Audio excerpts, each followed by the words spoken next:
저마다의 빛깔로 지속 가능한 미래를 향해 나아가는 세계의 도시들.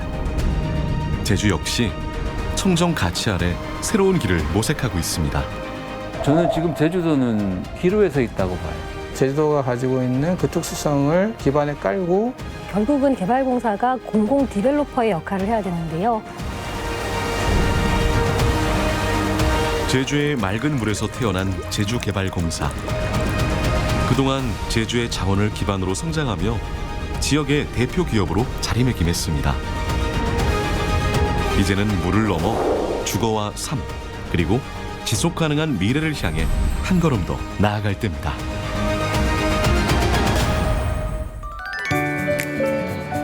축구 경기가 열리는 날, 어린이날을 맞아 제주개발공사가 이벤트를 마련했습니다. 어린이 친구들의 힘찬 응원 부탁드립니다. 시원한 제주 생수 한 모금이 아이들의 목을 시원하게 적십니다. 개발공사가 30주년이라고 하더라고요. 공공기관인 만큼 앞으로도 도민들을 위해서 다양한 활동 많이 해주셨으면 좋겠습니다. 제주의 지하수는 단순한 물이 아닙니다. 제주인의 생명수이자 삶의 터전을 일구며 오늘날까지 제주의 번영을 이끈 원동력이 됐습니다. 물은 개인이나 기업의 소유가 아니라 공공이 관리하며 모두가 함께 누려야 할 자원이라는 공수화 개념 아래 제주개발공사가 탄생했습니다.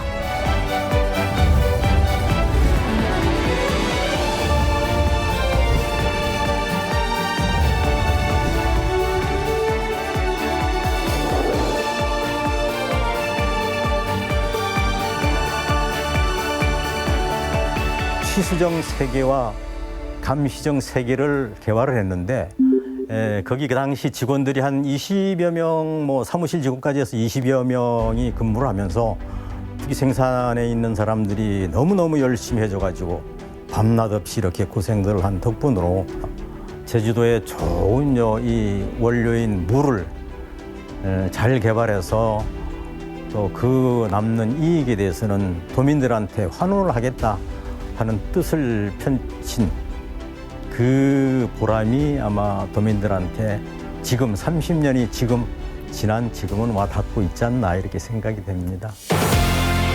지난 2008년 제주개발공사의 먹는 샘물은 70만 톤의 생산 체제를 갖추며 대한민국을 대표하는 생수로 자리 잡았습니다.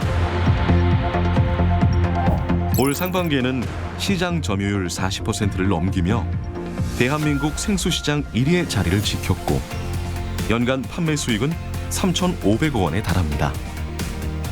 이제는 전국 어디서나 만날 수 있고 국민이 신뢰하는 공공 브랜드로 자리매김했습니다.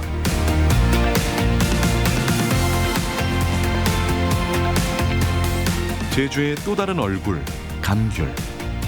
개발공사는 산업 활성화를 위한 감귤 가공 사업을 펼치며 감귤 농가 지원에도 나섰습니다.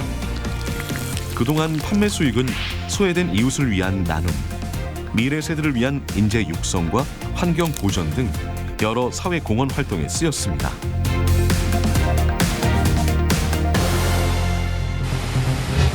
하지만 멈출 것 같지 않던 성장 곡선은 지난해 처음 꺾였습니다. 코로나 이후 급성장한 이커머스 자체 브랜드의 등장으로 공사는 새로운 도전에 직면합니다.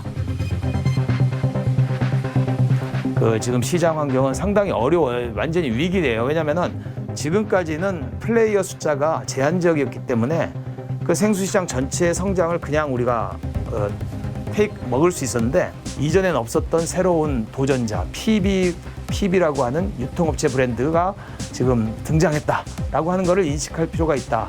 우리 제주 샘물은 유통망이 우리 아웃소싱을 하고 있는데 비해서 굉장히 더 직접 통제하기 때문에 더 빨리 성장할 수도 있는 가능성이 있거든요. 공공의 자원은 공공의 이익으로 되돌리는 구조. 개발공사의 단기 순수익 40% 이상이 지역사회 공헌에 쓰이고 있습니다. 하지만 도민들에게 혜택이 더 돌아가야 한다는 목소리도 나오고 있습니다. 개발공사는 공공자산인 지하수를 통해 이익을 내고 있기 때문에 도민들에게 환원하는 측면에서 그 이익이 쓰여야 한다고 생각을 합니다. 개발공사에서 기탁한 기금은 현재까지 총 34억 5천만 원입니다.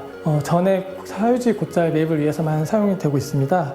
특히 지하수 한항에 중요한 역할을 하고 있는 고자를 보존하기 위해 공야 기금을 기탁함으로써 그 이익을 도민들에게 다시 환원하게 되는 것이라 생각합니다. 앞으로 공익을 위해 고자의 공야 기금뿐만 아니라 다양한 분야에서 환원 활동을 확대했으면 합니다. 지난 30년간 제주개발공사가 먹는 샘물 사업으로 제주를 한 단계 끌어올렸다면 이제는 도민들의 주거 복지로 그 영역을 넓히고 있습니다.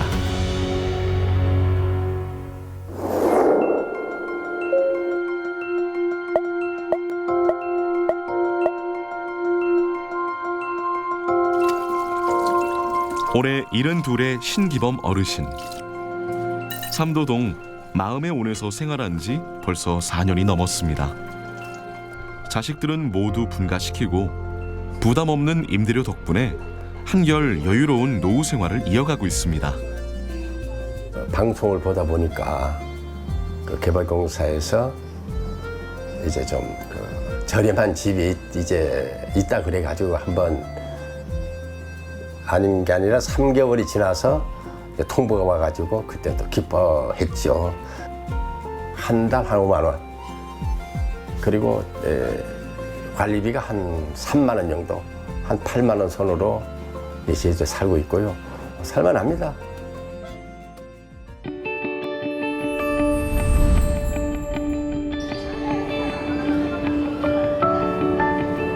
아침 일과를 마친 어르신. 부지런히 발걸음을 옮기며 어디론가 향합니다.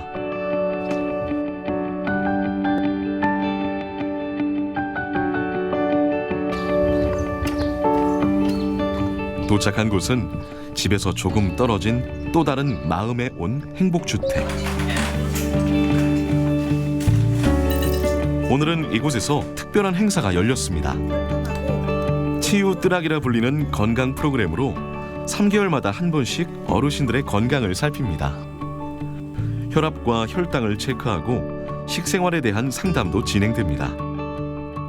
지역 의료기관과 손잡고 입주민은 물론 주변 이웃 주민들의 건강까지 챙기고 있는데요. 신기범 어르신도 의료진의 조언에 따라 꾸준히 운동 중입니다. 병원에서는 혈압이 조금 괜찮다 그러는데 여기 오니까 또 혈압이 좀 틀리네.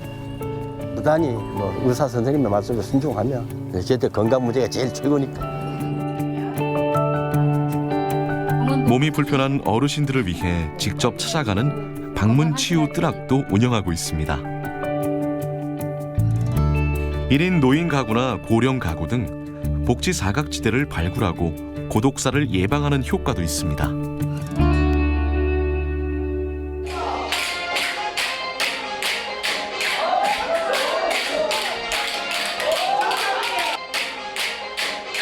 흥겨운 가락 소리가 울려 퍼지는 이곳. 일주일에 3번 어르신들은 이곳에 모여 숫가락 난타 연습에 열중합니다. 개발공사가 무료로 장소를 제공한 덕분에 가능한 일이었습니다.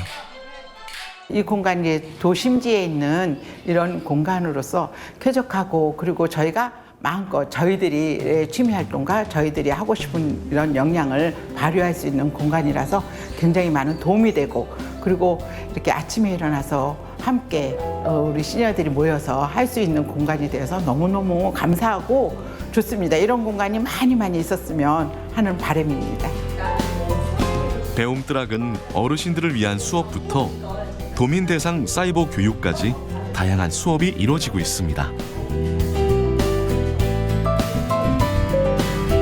공공임대주택의 유휴 공간을 활용해 주거와 사회 서비스를 제공하는 고치 행복한 뜨락 사업. 버블 뜨락도 그중 하나인데요. 세탁 서비스는 물론 일자리까지 제공하며 어르신들의 만족도가 높습니다. 집이 가까워서 산책하는 마음으로 왔다가 다른 어머님들이랑 살아가는 얘기도 나누고 또 빨래도 깨끗하게 빨아서 독거노인들이랑 세탁물이 깨끗하게 빨아져서 그분들이 너무 좋은 잠자리를 유지할 수 있는 게 좀 보람을 느낍니다. 이 공간은 세탁 서비스에 대한 의미만을 가지는 게 아니라 연중으로 참여할 수 있는 일자리다 보니까 일자리 참여도에 대한 만족도가 일단 굉장히 높고요. 돈을 떠나서 어르신들이 누군가에게 나의 작은 정성이, 나의 작은 손길이 도움이 되고 있다라는 부분에서 굉장한 의미를 가진다는 거에 저희도 보람을 느끼고 있습니다. 서귀포시 도순동의 행복주택입니다.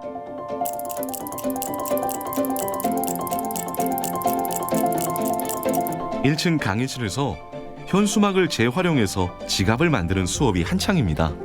엑셀처럼 빨리 밟으면 빨리 가고 천천히 밟으면 천천히 가는데 이제 처음 접하는 재봉틀이지만 강사의 설명을 따라 열심히 만들다 보니 어느새 멋진 작품이 완성됐습니다. 너무 좋았어요. 이렇게 재활용해서 이거 하는 지갑인데 지갑도 사실 가지고 싶었는데 너무 좋은 기회여서 너무 좋았어. 좋은 교육은 저 외곽에 있거나 아니면 평생학습 뭐 이렇게 좀 제한적이었는 장소가 여기 바로 집 근처라서 오기도 좋고 다른 이웃분들도 같이 이렇게 주변에 모르시지만 알게 되는 계기도 되고 괜찮은 것 같아요. 앞으로 이 공간에서 좀 더 다양한 프로그램을 계속 좀 해주셨으면 좋겠습니다. 임대주택의 유휴 공간을 활용하고 싶다는 요청도 늘고 있습니다. 사실 교육도 많이 늘긴 했지만 좀 요청이 많이 들어왔던 게 뭐 동아리원이나 아니면 이제 교육과정 끝나고 스터디 하고 싶은데 공간이 없어서 못 하셨던 분들이 좀 진흥원에서 좀 공간 대여해주면 안 되겠냐 이런 요청들이 많이 들어왔었는데 이 배움뜰하게 생기면서 교육과정도 운영하고 그 교육과정 끝나고 스터디하는 공간으로도 활용할 수 있어서 그 부분에 대해서는 되게 만족도가 높더라고요. 네. 고치 행복한 뜨락 사업은 임대주택을 넘어 돌봄과 문화, 교육, 일자리를 아우르는 새로운 공동체 실험이자 제주의 주거복지 정책으로 자리 잡고 있습니다. 개발공사의 주거복지 정책은 단순히 머무는 공간인 사는 곳을 제공하는 것을 넘어서 제주 도민의 삶의 질을 높이고 그리고 지속 가능한 행복을 제공하는 것에 중점을 두고 있습니다. 이를 통해서 주택이 단순한 거주 공간을 넘어서 다양한 사회적 문제 해결을 위한 교류와 문화 활동이 이루어지는 공간 복지의 핵심 거점이 될 것이라 생각합니다. 다른 지역에서도 다양한 특화 주택들이 자리 잡고 있습니다. 이곳은 장애인과 비장애인을 위한 소셜 믹스형 청년 사회주택입니다. 한국토지주택공사가 사회복지법인의 땅을 매입해 신축한 매입 약정형 1호 사회주택입니다. 임대료는 시중 전세 절반 수준. 입주 장애인들의 자립을 돕는 다양한 생활시설과 유니버설 디자인이 적용돼 누구나 편리하게 이용할 수 있습니다. 주변의 인근기관인 엔젤스 헤이븐을 통해서 시설 관리를 좀 도움을 받고 있고요. 그다음에 장애인 세대는 일부가 인근의 서부장애인 복지관이라는 기관을 통해서 사례 관리 도움을 좀 받고 있습니다. 공동주방 카페, 작업실 등 커뮤니티 공간도 잘 조성돼 있습니다. 장애인 20세대, 비장애인 33세대가 모여 사는 이곳. 자립을 희망하는 장애인과 비장애인 청년들이 다양한 커뮤니티 활동을 함께하며 건강한 사회 구성원으로서 성장하고 있습니다.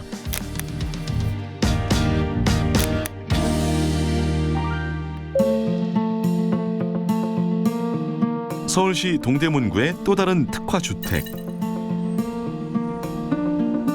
주택과 근린 생활시설이 절반씩 차지하며 1, 2층에는 커피숍과 양조장, 플랜트 가든, 서점 등이 들어섰는데요. 임대료도 저렴해 상인들 만족도가 높았습니다. 근데 여기 뭐 임대료가 일단은 저한테 좀 합리적인 가격이었고 넓은 공간을 외부까지 쓸 수 있어서 저한테는 좋은 것 같습니다.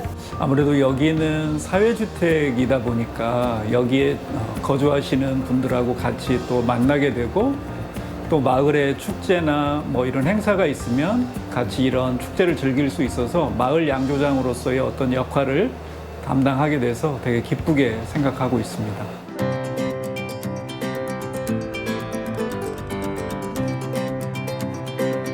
이번에는 입주자들을 위한 공간들을 살펴볼까요?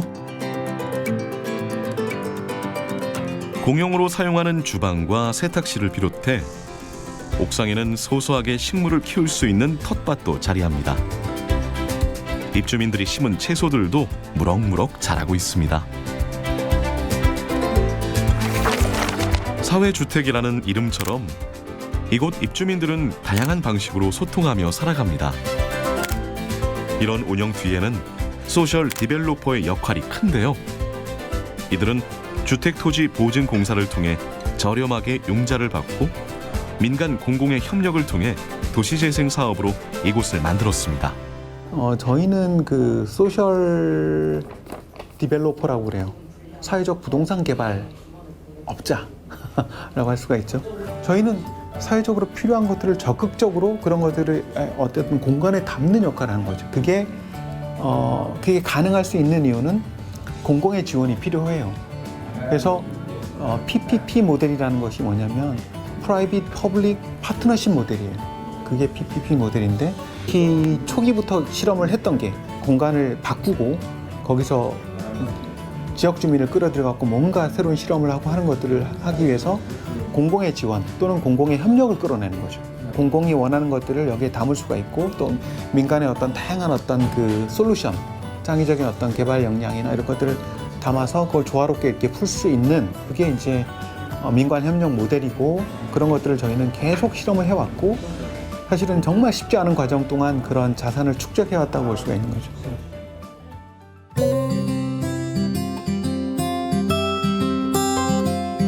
이곳은 한국토지주택공사가 매입해 조성한 노인 친화형 주택입니다. 건물 곳곳이 노인들의 안전을 최우선으로 고려해 설계됐습니다. 도봉구에 사는 65세 이상이면 심사를 거쳐 입주할 수 있고 임대료가 주변 시세보다 낮아 입주자들의 만족도도 높습니다.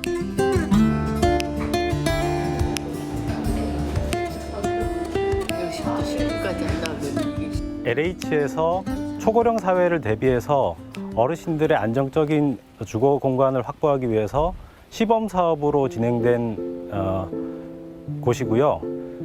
그 LH, 도봉구, 서울시가 3자 협력을 통해서 짓게 되었습니다. 지금 여기 있는 옥상 키친 가든에서 가까운 도봉산이나 북한산을 보면서 이제 편안하게 산책하실 수 있는 이 공간, 이런 부분들을 좀 많이 만족하고 계십니다.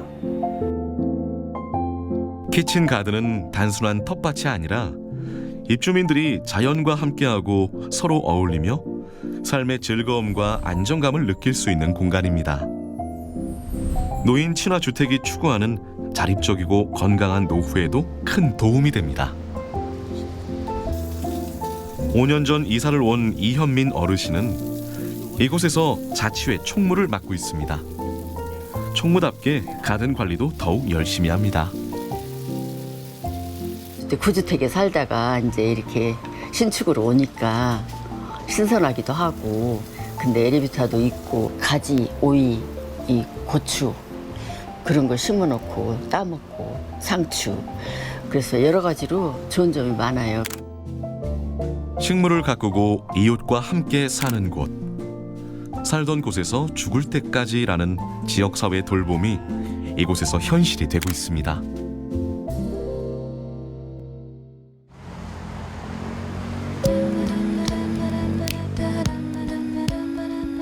일명 역세권이라 불리는 이곳에는 예술인들을 위한 특화주택이 있습니다.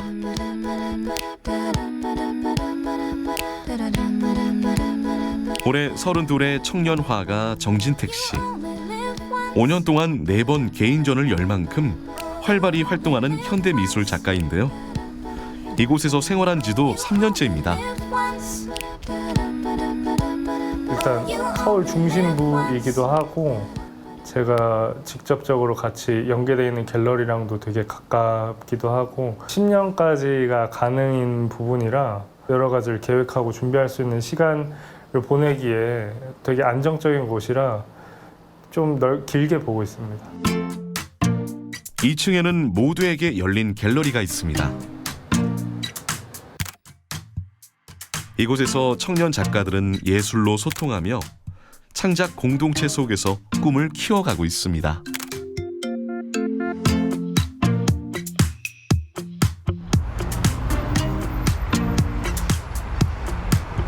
꿈을 찾아 서울로 올라온 청년들의 가장 큰 고민은 주거 문제입니다. 이 문제를 해결하기 위해 청년들 스스로 만든 비영리 단체 민달팽이 주택협동조합이 있습니다.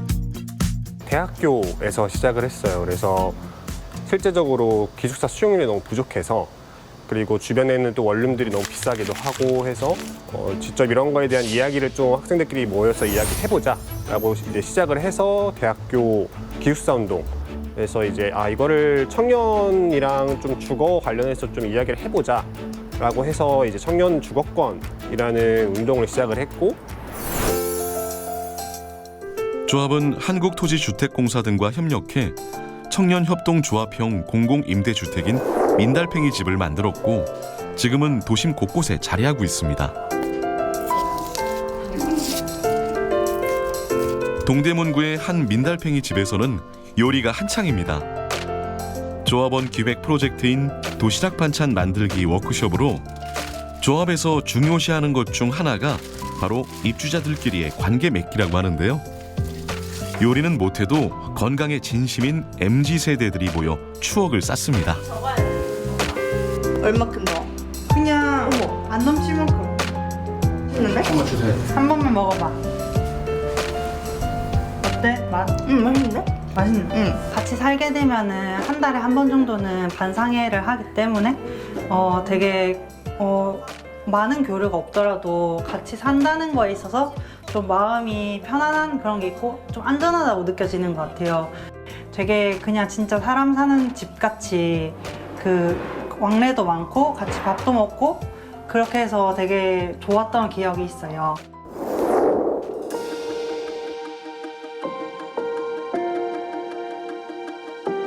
천혜의 자연 경관을 간직하며 무한한 가능성을 가진 제주. 하지만 저출산과 고령화 등 인구 구조의 경고음이 울리면서 위기를 맞고 있습니다. 청년들은 일자리를 찾아 떠나면서 도시의 지속 가능성 자체가 흔들리고 삶의 터전이 불안하다는 두려움도 커지고 있습니다. 관광 개발을 중심으로 이루어지다 보니까 이 공간 자체가 이제 좀 소비하는 공간, 많은 사람들이 입도하고 그들이 많이 소비하게 하기 위한 어떤 인프라들을 갖춰가는 앞으로의 좀 개발 방향들은 이제 도민의 삶을 위한 얼마나 더 편리하게 살 수 있을 것인가, 더 이 제주 지역에 살면서 안정적이고 더 좋게 살아갈 수 있을 것인가들을 좀 고민하면서 그런 기반들을 좀 갖춰 나가는데 개발공사가 좀 기여를 해야 된다고 봅니다. 창립 30주년을 맞은 제주개발공사. 미래도약과 자연과의 공존, 조화로운 성장을 비전으로 제주다운 주거복지를 핵심 과제로 삼았습니다. 도민의 삶의 질을 개선해야 하는 주거복지 사업과 그리고 도시기반 사업 조성 사업이 JPDC의 중심 사업이 될 것입니다. 제주시 연동의 도심 한복판에서 공사가 한창입니다.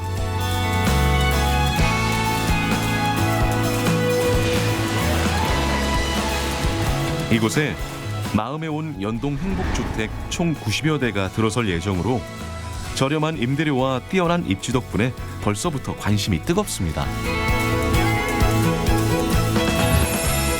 지금까지 제주에 공급된 공공임대주택은 약 14,300여 세대. 연간 500여 호 이상 공급되고 있지만 재고율은 여전히 전국 평균보다 낮습니다. 이 사마지구가 2011년, 강정지구가 2014년도에 대규모 택지 개발을 해서 준공을 했습니다. 그 이후에 그 신규 택지 개발 사업이 없어가지고 공공임대주택을 이게 공급하는 데는 좀 한계가 있었습니다. 제주개발공사는 2006년 기존 주택을 매입해 공급하는 매입형 임대주택 사업을 시작했습니다. 이후 직접 지어 공급하는 건설형까지 확대하며 현재까지 총 2,100여 호를 공급했습니다. 앞으로 토지 임대부 등 공급 방식 다양화를 통해 주택 공급을 지속적으로 확대해 나갈 예정입니다.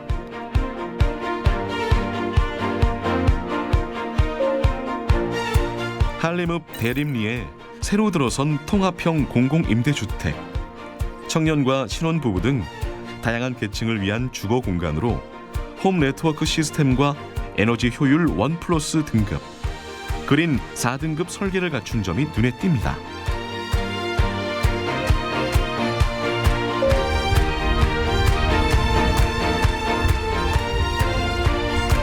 제주는 내년까지 총 7,000호 규모의 공공주택 공급을 목표로 하고 있습니다. 투급자 해당 내용 있으시면 해주시는 건데 없이. 대림통합 공공임대주택은 63세대가 입주할 예정입니다. 입주자 모집 공고가 나오자 많은 도민들이 관심을 보이며 현장을 찾았습니다. 아무래도 있잖아요. 그 임대라도 그냥 지금 내가 이렇게 새 사는 것보다 내 집 같은 그런 어떤 생각도 들고, 그리고 또 저렴하네요, 집세가. 그리고 또 이건 영구주택이면 또 오래 살 수도 있고. 3개월 동안 열심히 하신다고 수고하셨습니다. 서귀포시의 한 가죽 공방. 장애인 어르신 10여 명이 3개월 동안 이어온 가죽공예 수업이 오늘로 마무리됐습니다. 수업을 이끈 윤호영 대표는 새 공간에서 매일 감사한 마음으로 지내고 있는데요.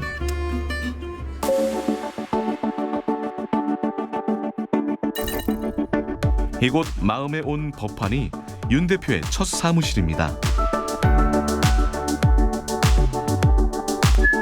사용료는 전액 무료이고 회의실과 사무용품도 자유롭게 이용할 수 있습니다. 현재 총 20개의 스타트업이 입주해 있습니다. 제일 좋은 게 인프라가 잘 돼 있어요. 다른 기업이 뭘 하고 있는지도 서로 정보를 공유할 수 있고, 그런 것도 멘토도 많이 해주시고, 그런 관련 정보도 많이 나눠주시고, 이제 제주도 관련 이제 기념품을 좀 제작해서 좀 나은 제품으로 온라인 판매도 해보고 오프라인 판매도 한번 해볼까.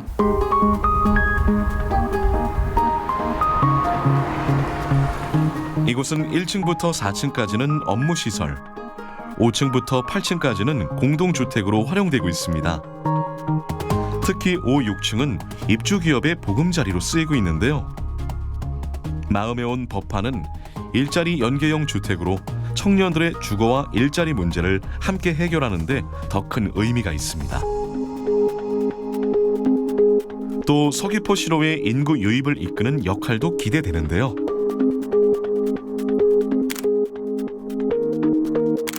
앞으로는 단순한 주택 공급을 넘어 도민들의 더 나은 삶을 만들어가는 과제가 중요해지고 있습니다.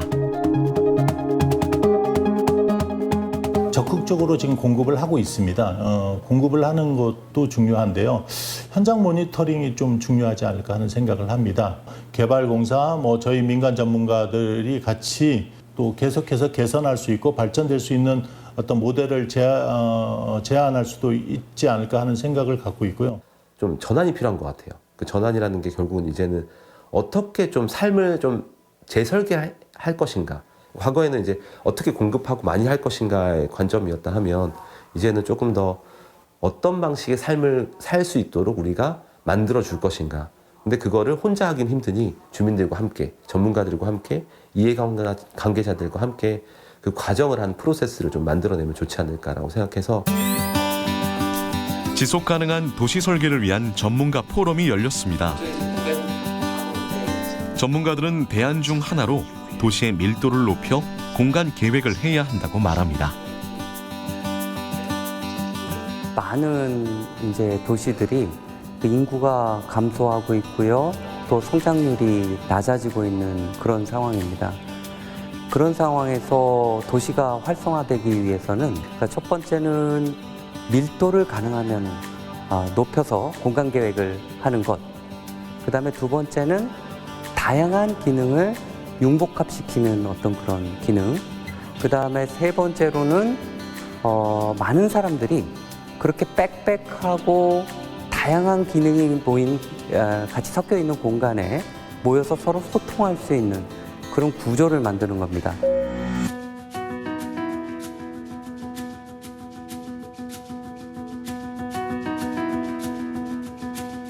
제주시 용담동의 성화마을. 제주개발공사 직원들이 마을회관을 찾아 주민들과 소통하는 자리를 마련했습니다.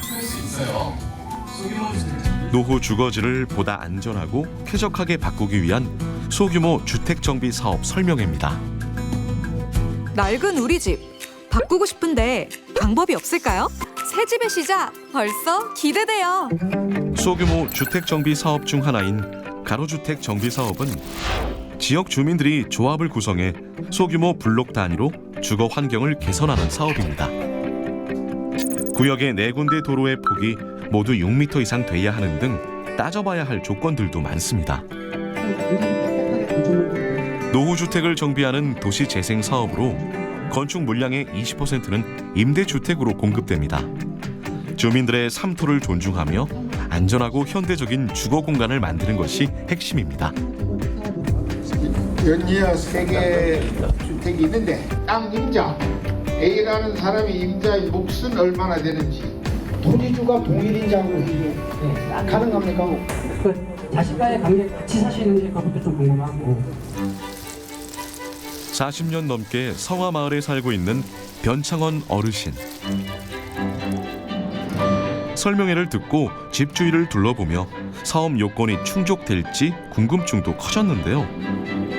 이웃과도 상의해 볼 생각입니다. 이 마을을, 이 동네나 마을은 좀 낙후된 지역입니다. 여기 공항이 있기 때문에 공항 소음으로 인해가지고 주민들이 여기 살기를 꺼리고 연동도형으로만 가는데 젊은이들의 그런 아쉬움이 있고요. 주민들이 요 장점을 설명해가지고 참여토록 해가지고 한번 해보겠습니다. 2년 전 시작된 소규모 주택정비 사업 설명회는 도내 전역에서 진행돼 곧 성과도 나타날 전망입니다. 제주개발공사는 2023년 국토부로부터 소규모 주택 장비 지원기구로 선정이 되었고 제주도와 같이 소규모 주택 장비 사업 후보지 공모를 진행하여 2024년까지 11개 지구에 대해 사업성 분석을 진행하였습니다. 그 결과 사업 추진 의지가 높은 지역 2개 지구에 대해 주민들이 직접 수행하기 어려운 조합 설립 절차를 지원해주고 있고 조만간 조합이 설립되어 제주개발공사와 주민이 함께하는 제주도 1호 JPDC 참여형 소규모 주택 장비 사업이 진행될 것으로 보고 있습니다. 경기도 부천시 원종동. 소규모 주택 정비 사업의 일환으로 추진된 가로주택 사업으로 이곳이 새롭게 변모했습니다. 기존 48세대 아파트를 14층 81세대로 재건축해 지난해 3월 준공과 입주가 시작됐습니다. 40년간 낡고 불편했던 다가구 주택이 새롭게 태어난 셈입니다. 절차를 간소화하고 주민들이 적극 참여한 것이 성공 요인이 되었고 자녀 세대는 분양을 통해 사업성도 확보했습니다. 네, 저희는 이제 한 40년 이상 되다 보니까 맨 꼭대기층에 철근도 나오고 물도 새고 뭐 이러니까 다들 이제 뭐 좋은 아파트 쳐서 살고 싶어요. 이런 열망이 있었겠죠? 그리고 저는 이제 조합장으로서 가장 중요한 게 투명성이라고 생각했어요. 몇 분 안 되는 조합원들이 믿어줄 수 있게끔 저도 투명하게 내보냈고 내보였고 그렇게 살았던 것 같아요. 지금까지 한 4, 5년을.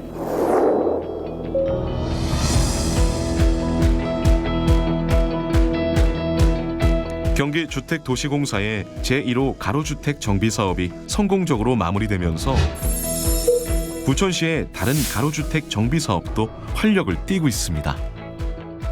보통 이제 가로주택 정비 사업 조합 측에서 뭐 일반 은행에서 빌리기도 하고 허그 이제 주택 허그에서 자금을 빌려서 많이 사용하시는데 GH나 뭐 LH 이러한 공사들과 함께 공동 사업을 진행한다면 조금 더 이자율이 낮아지는 효과가 있습니다. 단순한 사업 시행을 넘어 사업성 분석, 이제 컨설팅 등 다양한 역할을 수행하고 있습니다. 이러한 종합적 지원을 통해 원도심의 주거 환경 개선과 지역 균형 발전에 기여하는 성과를 현재 거두고 있습니다. 한편 성과에도 불구하고 신중한 고민이 필요하다는 지적도 있습니다. 가로주택 정비 사업을 하면 일단 정비 기반 시설 넣기가 힘들어요. 뭐 도로라든지 주차장이라 너무 규모가 작기 때문에. 그러니까 건물은 새 건물이 딱 올라오는데 거기에 걸맞는 뭐 소공원이나 어린이 놀이터라든가 주차장이 충분히 안 갖춰질 가능성이 높아요. 그럼 그게 새로운 난개발이 되거든요. 원도심 재생의 성공 사례를 보여주는 또 한 곳. 서울의 오래된 골목, 북가저동입니다.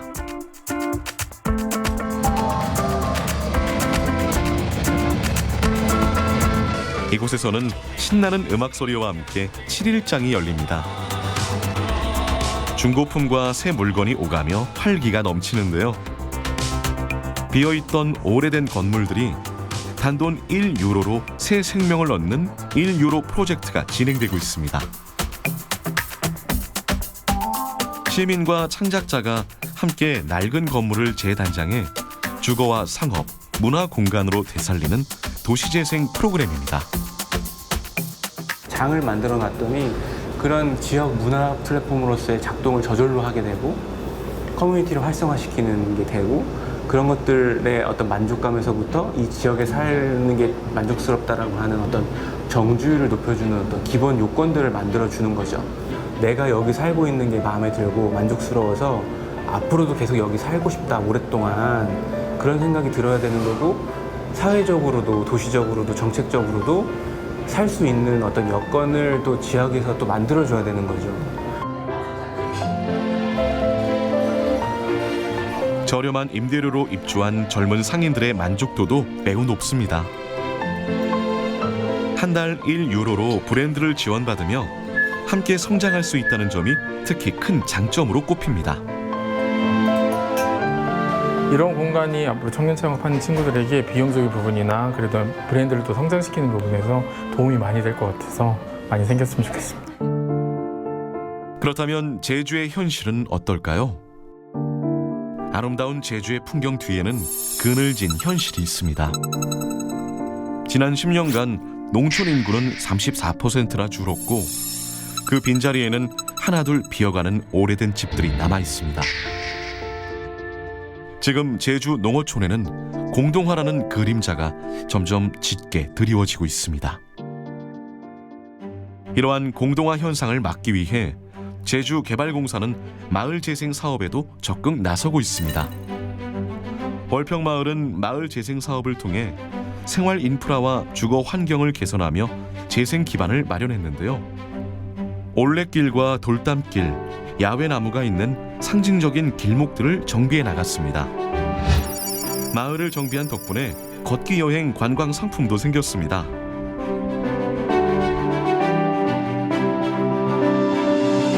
마음에 온 임대주택과 커뮤니티 비즈니스 센터, 마을 협동조합도 만들어졌습니다.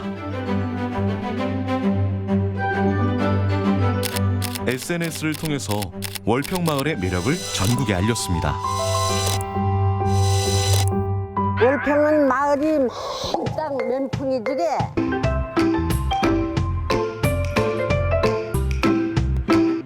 아름다운 바닷가 마을 고성리는 워케이션 마을로 조성 중으로 2027년 워케이션 센터와 생태공원이 들어설 예정입니다.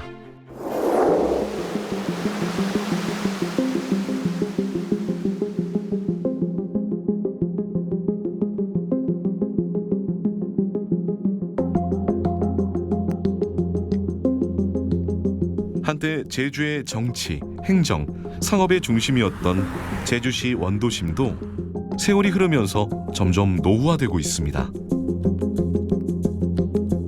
대한민국의 대다수 도시들이 이런 현실입니다. 대한민국 도시들이 지금은 개발 시대, 비유하자면 청년기를 지나서 이제 재생 시대, 중장년기로 접어들었다. 도시 재생의 제일 핵심은 원도심 재생이에요. 그래서 결국은 사람이에요. 그러니까 그 지역을 사랑하고 좋아하는 사람들이 그 지역에 다시 돌아오게 하는 거죠. 하지만 한 번 떠난 사람들은 쉽게 돌아오지 않고 있습니다. 구도심의 여러 지역은 인구 감소 위험 지역으로 분류되고 있습니다.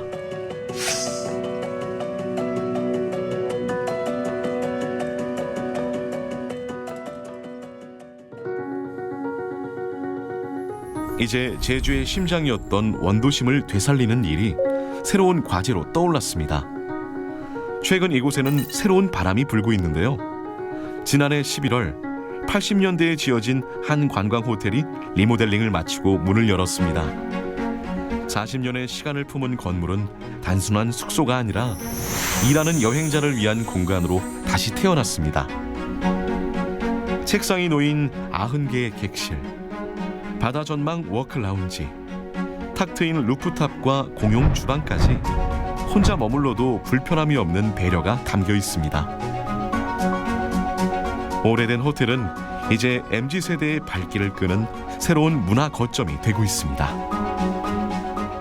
저는 이번에 남편이랑 워케이션이라는 거를 처음 오게 됐고 바다를 보면서 이렇게 전면 뷰로 같이 일도 하고 즐길 수 있다는 점에서 굉장히 매력적으로 느껴졌어요. 그 워크라운지에서 워낙 뷰가 좋기 때문에 멍 때리는 시간도 좀 가졌고요. 그리고 동시에 집중할 수 있는 그런 환경들이 굉장히 잘 돼 있어서 몹시 만족했습니다. 또 지역 서점과 협력해 독립 서적을 비치하고 지역을 연결하는 다리가 되고 있습니다. 이 지역과 함께 살아가는 커뮤니티를 지향하고 있고 다양한 로컬 프로그램들을 연계한 소셜 클럽, 지역 소상공인 제품을 소개하는 서가와 스토어를 운영하고 최근에는 김태카 미술관 전시, 제주 비엔날레 후원 등 제주 문화예술 활동도 적극적으로 이어가고 있습니다.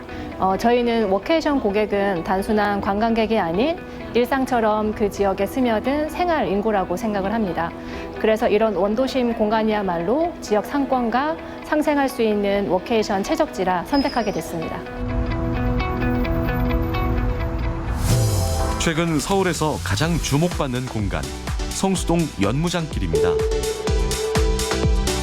한때 낡은 공장과 창고가 가득했던 산업 골목이 이제는 젊은이들이 즐겨 찾는 거리로 변했습니다.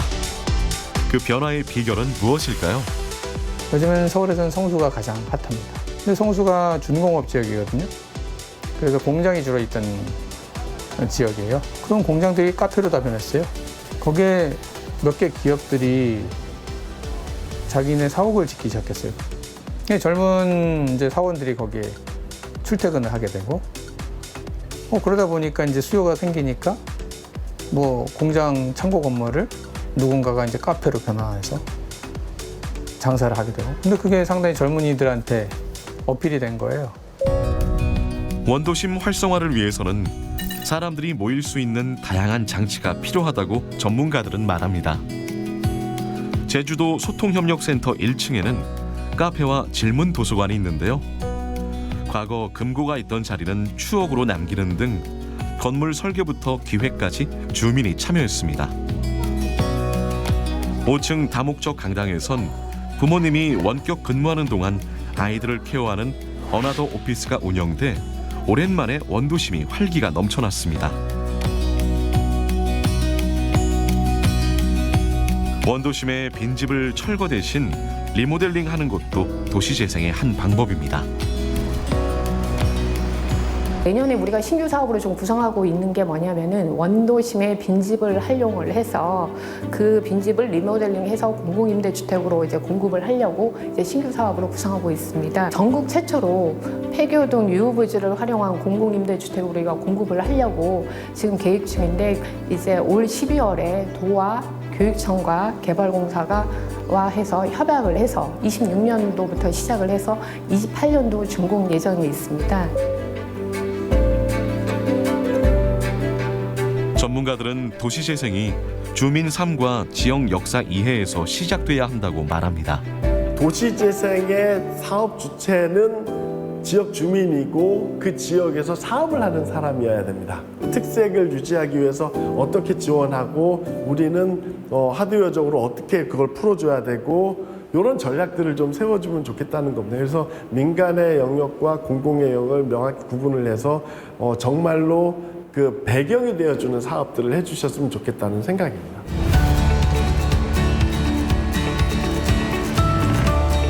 이제 도시 재생에서 가장 중요한 요소가 무엇인지 구체적인 해답을 찾아야 할 때입니다. 첫째가 일자리, 두 번째는 살자리, 그리고 세 번째는 교통망, 그리고 네 번째는 관계망, 그리고 다섯 번째는 지방 정부의 행정이 돌봄 행정으로 변화해야 된다. 이제 임대주택도 지속 가능성과 환경을 고려한 혁신이 필요합니다. 서울 강동구 고덕동에 자리한 이 제로에너지 아파트는 500세대 이상 중고층 단지로는 처음으로 제로에너지 3등급을 획득했습니다. 벽면과 옥상에 1000kW 넘는 규모의 태양광 발전 시설을 설치했고 단지 내 자연 지반 지열원을 활용해 977kW 규모의 냉난방 에너지를 공급하고 있습니다.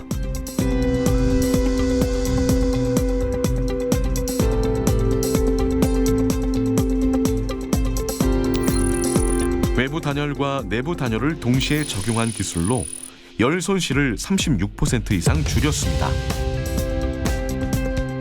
뿐만 아니라 3중 유리창과 외부 블라인드를 결합한 고성능 고기밀 시스템 창호를 적용해 에너지 효율을 극대화했습니다. 단지 안에는 제로에너지 아파트의 핵심 기술을 소개하는 홍보관이 있습니다.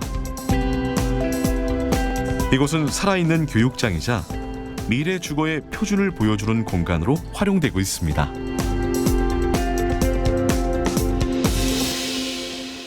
동마다 지열 히트 펌프가 설치가 되어 있는데요. 지열 히트 펌프란 지중해 열을 흡수하거나 실내 열을 방출하여 실내 온도를 냉난방할 수 있는 지열 시스템의 핵심 장비입니다. 지열 시스템을 활용한 냉난방 덕분에 이 아파트는 별도의 에어컨이 필요 없습니다. 에너지 자립률 60%를 확보했고 다양한 제로 에너지 기술로 세대당 에너지 비용을 약 34% 절감할 수 있어 한 달 약 22,000원의 절감 효과가 기대됩니다.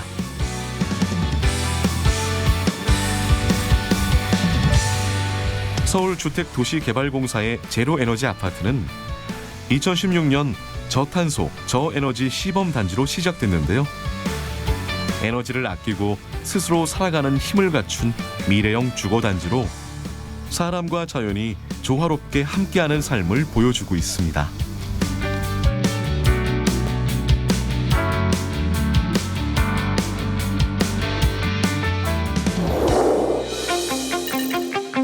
제주시 화북동에도 화북 2지구 공공주택 복합개발 사업을 통해 5,500세대의 친환경 스마트 주택을 갖춘 탄소 중립형 단지가 조성됩니다.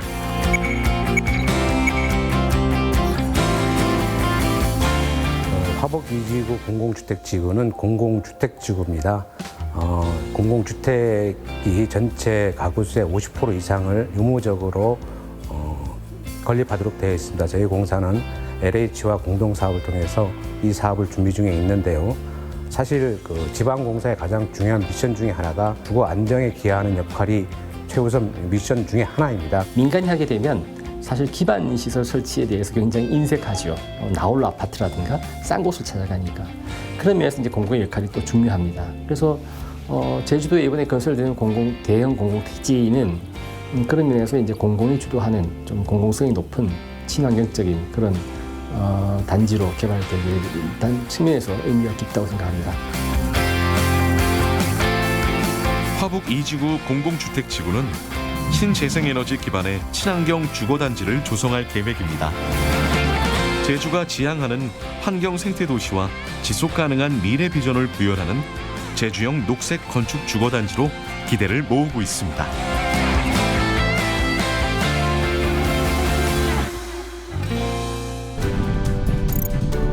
독일 남서부의 작은 도시 프라이부르크. 유럽의 녹색 수도로 불리며 태양광 발전과 친환경 교통수단 도입의 모범 도시입니다. 도심 곳곳에 설치된 태양광 패널을 비롯해 적극적인 친환경 생활을 실천하고 있습니다.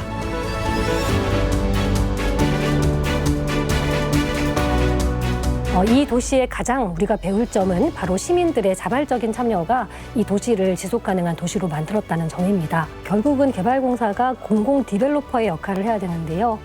그 땅에 살 사람들이 어떻게 살아갈지 그 사람들의 삶을 디자인할 수 있어야 합니다.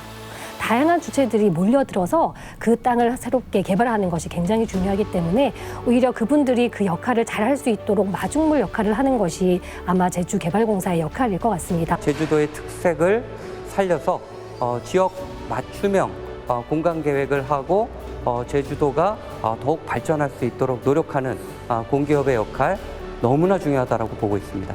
모범적인 ESG 도시로 성장한다면 제주가 이제 프리미엄 도시로 지속 성장할 수 있다고 보고요. 제주의 물에서 시작된 제주개발공사. 먹는 샘물로 제주의 이름을 전국에 알린 지난 30년. 이제 주거와 복지의 새로운 도전에 나섭니다.